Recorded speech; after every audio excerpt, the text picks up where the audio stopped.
Hello friends, welcome to Sonu special. ನೀವಿನ್ನೂ ನನ್ನ ಚಾನಲ್ನ ಸಬ್ಸ್ಕ್ರೈಬ್ ಮಾಡ್ಕೊಂಡಿಲ್ಲ ಅಂದರೆ ನೀವು ನೋಡ್ತಾ ಇರೋ ವಿಡಿಯೋ ಕೆಳಗೆ ಈ ರೀತಿ ರೆಡ್ ಕಲರಲ್ಲಿ ಸಬ್ಸ್ಕ್ರೈಬ್ ಅಂತ ಇರುತ್ತೆ, ಅದ್ರ ಮೇಲೆ ಕ್ಲಿಕ್ ಮಾಡಿ. ಹಾಗೆ ಪಕ್ಕದಲ್ಲೇ ಬೆಲ್ ಐಕನ್ ಕಾಣಿಸುತ್ತೆ, ಅದ್ರ ಮೇಲೆ ಕೂಡ ಕ್ಲಿಕ್ ಮಾಡ್ಕೊಳ್ಳಿ. ಅಲ್ಲಿ ಹಾಲ್ ಅನ್ನೋ ಬಟನ್ ಮೇಲೆ ಕ್ಲಿಕ್ ಮಾಡ್ಕೊಳ್ಳಿ. ಅದರಿಂದ ನಿಮಗೆ ನಾನು ಮಾಡೋ ವೀಡಿಯೋಸ್ ಪ್ರತಿಯೊಂದು ನೋಟಿಫಿಕೇಷನ್ ಆಗಿ ಬರುತ್ತೆ. ಹಾಗೆ ಇಲ್ಲಿ ಕಾಣಿಸ್ತಾ ಇರೋ ಲೈಕ್ ಬಟನ್ ಮೇಲೆ ಕೂಡ ಪ್ರೆಸ್ ಮಾಡಿ. ಇವತ್ತು ಸಾಫ್ಟ್ ಆ್ಯಂಡ್ ಡೆಲಿಷಿಯಸ್ ಆಗಿ ನೀರು ದೋಸೆನ ಯಾವ ರೀತಿ ಮಾಡೋದು ಅಂತೇಳಿ ತೋರಿಸ್ಕೊಡ್ತಾ ಇದ್ದೀನಿ. ತುಂಬಾ ಈಸಿ ಮೆಥಡಲ್ಲಿ ಹೇಳ್ಕೊಡ್ತಾ ಇದ್ದೀನಿ. ಬನ್ನಿ ಹೇಗೆ ಮಾಡೋದು ಅಂತೇಳಿ ನೋಡ್ಕೊಳ್ಳೋಣ. ನಾನಿಲ್ಲಿ ಅಕ್ಕಿನ ಓವರ್ನೈಟ್ ನೆನೆಸಿಟ್ಟಿದ್ದೆ. ಇದನ್ನು ನೀಟಾಗಿ ವಾಶ್ ಮಾಡಿ ನಾನು 1 ಕಪ್ ಅಕ್ಕಿನ ಈ ರೀತಿ ನೆನೆಸಿಟ್ಟಿದ್ದೆ. ಇವಾಗ ಈ ನೀರೆಲ್ಲನೂ ಒಂದು ಕಡೆ ಸೋರಿಸ್ಕೊಳ್ಳೋಣ.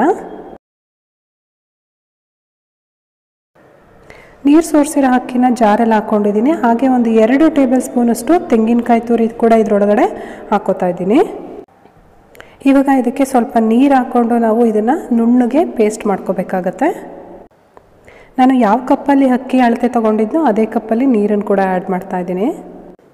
ಇವಾಗ ನೋಡಿ, ಇಷ್ಟು ನುಣ್ಣಗೆ ರುಬ್ಕೋಬೇಕಾಗತ್ತೆ. ಈ ರೀತಿ ನುಣ್ಣಗೆ ರುಬ್ಬಿರೋ ಅಂಥ ಅಕ್ಕಿ ಹಿಟ್ಟನ್ನು ನಾವು ಒಂದು ಪಾತ್ರೆಗೆ ಟ್ರಾನ್ಸ್ಫರ್ ಮಾಡ್ಕೊಳ್ಳೋಣ. ನಾವು ಇದನ್ನೆಲ್ಲ ಒಂದು ಪಾತ್ರೆಗೆ ಟ್ರಾನ್ಸ್ಫರ್ ಮಾಡ್ಕೊಂಡಾದಮೇಲೆ ಇದಕ್ಕೆ ನಮಗೆ ಎಷ್ಟು ನೀರು ಬೇಕಾಗುತ್ತೆ ಅಷ್ಟನ್ನು ಆ ಲೋಟದಲ್ಲಿ ಅಳತೆ ಪ್ರಮಾಣದಲ್ಲಿ ಹಾಕ್ಕೋಬೇಕಾಗತ್ತೆ. ನಾನಿಲ್ಲಿ ಯಾವ ಕಪ್ಪಲ್ಲಿ ಅಕ್ಕಿನ ಅಳತೆ ಮಾಡ್ಕೊಂಡಿದ್ದೀನೋ ಅದೇ ಕಪ್ಪಲ್ಲಿ 4 ಕಪ್ಪಷ್ಟು ನೀರನ್ನು ಇದರೊಳಗಡೆ ಹಾಕ್ತಾಯಿದ್ದೀನಿ. ನೀರು ದೋಸೆ ಅಂತ ಹೇಳಿದ್ರೆ ನಮಗೆ ನೀರಿನ ಕನ್ಸಿಸ್ಟೆನ್ಸಿನೇ ಬರಬೇಕಾಗತ್ತೆ. ಜಾರಲ್ಲಿರೋ ಅಂಥ ಹಿಟ್ಟು ಏನಿರುತ್ತೆ ಅದರೊಳಗಡೆ ನೀರು ಹಾಕ್ಕೊಂಡು 1-2 ಕಪ್ಪಷ್ಟು ನೀಟಾಗಿ ಅದನ್ನು ಇದರೊಳಗಡೆ ಹಾಕ್ಕೊಳ್ಳಿ. ಇವಾಗ ಸ್ವಲ್ಪ ಸ್ವಲ್ಪನೇ ನೀರನ್ನು ಹಾಕ್ತಾ ಇದನ್ನು ಮಿಕ್ಸ್ ಮಾಡ್ತಾ ಹೋಗಿ. ನಾನಿಲ್ಲಿ ಸುಮಾರು 4 ಕಪ್ ಹಾಕಿದ್ದೀನಿ. 1 ಕಪ್ ಅಕ್ಕಿಗೆ 4 ಕಪ್ಪು ನೀರು ಹಾಕಬೇಕು. ಈ ರೀತಿ ನೀರೆಲ್ಲ ಹಾಕಿ ಮಿಕ್ಸ್ ಮಾಡಾದಮೇಲೆ ನಾವು ರುಚಿಗೆ ತಕ್ಕಷ್ಟು ಉಪ್ಪು ಹಾಕೋಬೇಕಾಗತ್ತೆ. ಉಪ್ಪು ಹಾಕ್ಕೊಂಡು ಇನ್ನೊಂದು ಸರಿ ಚೆನ್ನಾಗಿ ಮಿಕ್ಸ್ ಮಾಡ್ಕೋಬೇಕಾಗತ್ತೆ. ಈ ಟೈಮಲ್ಲಿ ನಾವು ದೋಸೆ ತವನ ಸ್ಟವ್ ಮೇಲೆ ಬಿಸಿಯಾಗ್ಲಿಕ್ಕೆ ಇಟ್ಟಿರಬೇಕು.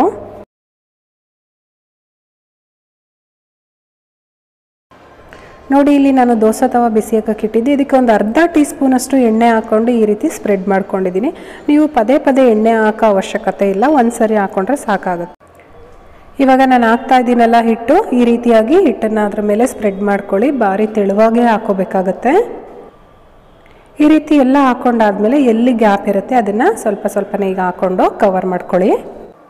ಇವಾಗ ಇದರ ಮೇಲ್ಗಡೆ ಮುಚ್ಚಳ ಏನು ಮುಚ್ಚೋದು ಬೇಕಾಗಿಲ್ಲ. ನೋಡಿ, ಒಂದು 30-40 ಸೆಕೆಂಡ್ ಬಿಟ್ಟರೆ ಸಾಕು, ಅದೇ ನೀಟಾಗಿ ಬೆಂದಿರುತ್ತೆ. ಅದು ಸೈಡ್ಸಲ್ಲೆಲ್ಲ ಈ ರೀತಿ ಬಿಟ್ಕೊಂಡಿರುತ್ತೆ. ಆ ಟೈಮಲ್ಲಿ ನಿಮಗೆ ಗೊತ್ತಾಗುತ್ತೆ. ಈ ರೀತಿ ಫೋಲ್ಡ್ ಮಾಡಿಕೊಂಡು ತೊಗೊಳ್ಳಿ, ತುಂಬಾ ಚೆನ್ನಾಗಿ ಬರುತ್ತೆ. ನೋಡಿ, ನಾನು ಅದೇ ರೀತಿ ನಾನು ಫೋಲ್ಡ್ ಮಾಡಿ ತೋರಿಸ್ತಾ ಇದ್ದೀನಿ.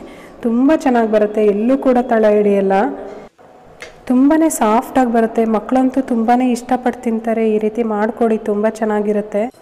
ಬಿಸಿ ಬಿಸಿ ಇದ್ದಂಗೆ ಯಾವುದಾದ್ರೂ ಚಟ್ನಿ ಅಥವಾ ಪಲ್ಯದ ಜೊತೆ ಸರ್ವ್ ಮಾಡಿ, ತುಂಬಾ ಚೆನ್ನಾಗಿರುತ್ತೆ.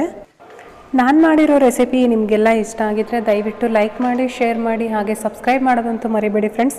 ನಾನು ಮತ್ತೆ ನಿಮಗೆ ಇನ್ನೊಂದು ಈಸಿ ರೆಸಿಪಿಯೊಂದಿಗೆ ಸಿಗ್ತೀನಿ. ಅಲ್ಲಿವರೆಗೂ bye bye, take care, thank you for watching.